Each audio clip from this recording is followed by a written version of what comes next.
Alright. Copyright Matthew McConaughey. And here we go then. So now I'm on the Softail Sport Glide. It's a 107.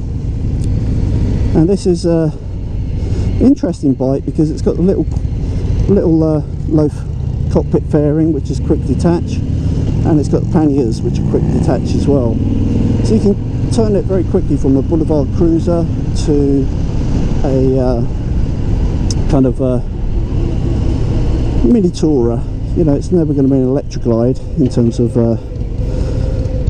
carrying capacity and two-up comfort and all that, but it can take you away for a long weekend pretty nicely. And if your wife is how shall we put it, not too challenged in terms of her overall proportions, you can probably get a kind of fairly slim, light wife on the back, or husband if you're a lady rider.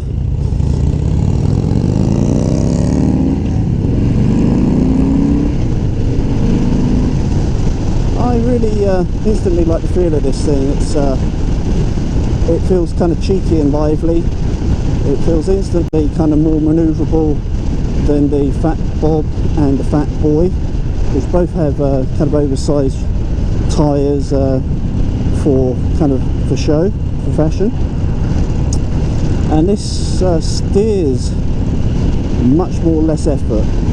I really like the bars, which are kind of wide beach style like the Fat Boy, but they feel just slightly higher, slightly more elevated even, and the levers feel more flatter, and it's a really nice feel at the bars for me personally at 6'2", and I like the mid-control foot position. Feels very nice, fairly similar to the Fat Bob in that respect, but for some reason just a little bit more comfortable. And I think part of it may be the seat, and the seat is kind of shaped a little bit like the Fat Bob, but it's not quite as locking you into one position. And it feels nice. I like this bike a lot. It's and you know, strangely, surprisingly to me, so far I'm preferring the 107 to the 114, which really surprises me because I thought I'd feel the extra power of the 114 much more, and I felt it would be just as refined. But actually I think this 107 is a little bit smoother, and it's not really doesn't feel that much softer than the 114. And I think, even though I would never have said it in a million years preconception wise, pre-ride, I think I'd save my money and just get the 107, which you know, at the end of the day, that's the one they've put the most R&D into, the most research and development, because ultimately, you know, that's the one they're going to be selling in droves. And if they sell, you know, 4 or 5 107s to every 114, they better make sure that 107 doesn't come back under a warranty claim, right? And I think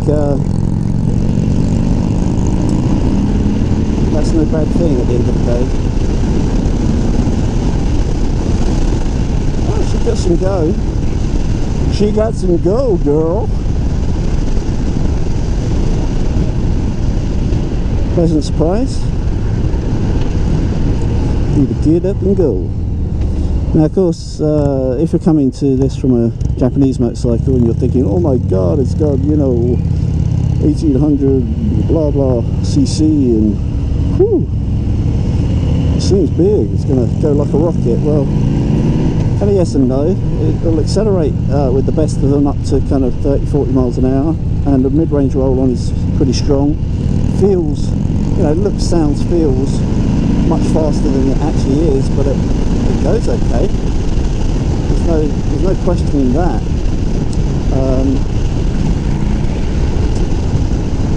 But you know, it's not going to be you know, over 80 miles an hour, forget it, really. Typical of all Harleys. It's not that you can't do it, you know, if you're big, butch and manly with necks built like the Rock or something, sure, you can do it, have at it, if it makes you feel good. But for the immortals like the rest of us, you know, 60, 70 all day long on the freeway, it feels pretty sweet on this thing. I mean, one thing I love about it is the airflow is very, very smooth, and I really have a problem with screens being tall. Generally, naked bikes, unfair bikes feel better to me because you've got more wind pressure but less buffeting. And this is the same, but just this little screen, which is a very smooth, slippery piece of soap shape, it's just providing a really nice airflow. It's kind of hitting squarely in the visor, so I'm not getting kind of, you know, top of the helmet buffeting. I'm not getting unnecessary amounts of noise through my chin vents. It's just kind of letting my visor split the air very cleanly around me. It feels bloody good. I like it. I'm quite shocked actually how much I'm enjoying this bike, because you know, the last few Harleys I've ridden, I've been thinking, geez, I've walked away and I've been shaking my head a bit. But credit where credit due, with the 107, the 114 Milwaukee 8s, and the 8 valves and 4 valves per head, and the big suspension upgrades from Showa, which is owned by Honda, and the brakes, which are, you know, bags more feel and stopping power. This is a really good feeling machine. I like it. It's definitely something that I would do on my list as a second machine, I think, for sure. As a first, I'm not so sure. You know, I own a BMW GS Adventure at the end of the day, and that's arguably the best motorcycle ever made. It's certainly the easiest to live with, and the best all-round motorcycle ever made, in my personal opinion, because of that. But this feels good. It feels a lot lighter than its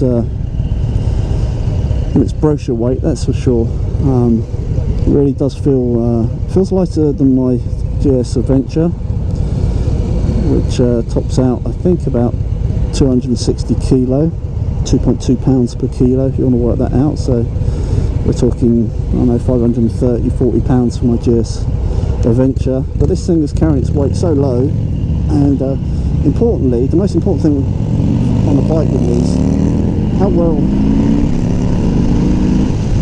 the thing steers, and this steers brilliantly. I'm very impressed with that. You know, my biggest problem or fear is I get in the mountains, you overcook a corner, and when you overcook that corner, you know, you've got to tighten your line or change your line, and if you can't change your line very well, like I recently rode the Ducati Multistrada 1260, which has a kicked out suspension geometry now, to make it more touring friendly apparently, but it doesn't make it steer better, and I had that really pushing wide on the corner. I didn't like that at all, and it really put me off the bike. But this thing, beautiful.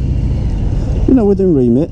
We're not talking RGV 250 with Kevin Schwantz and Max Biaggi on board, if you're old enough to remember them, but we are talking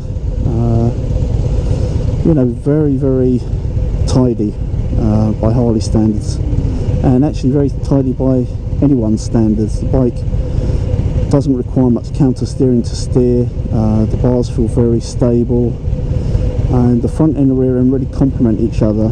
And I'm kind of tempted to say, I think, along with maybe the Roadster Sportster, this is probably the best handling Harley I've ridden.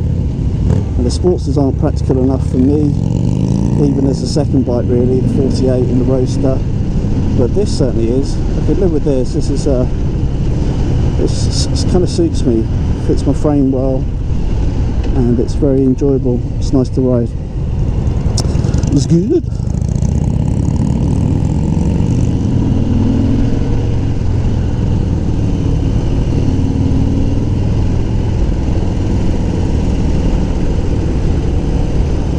Alright. Matthew McConaughey signing off.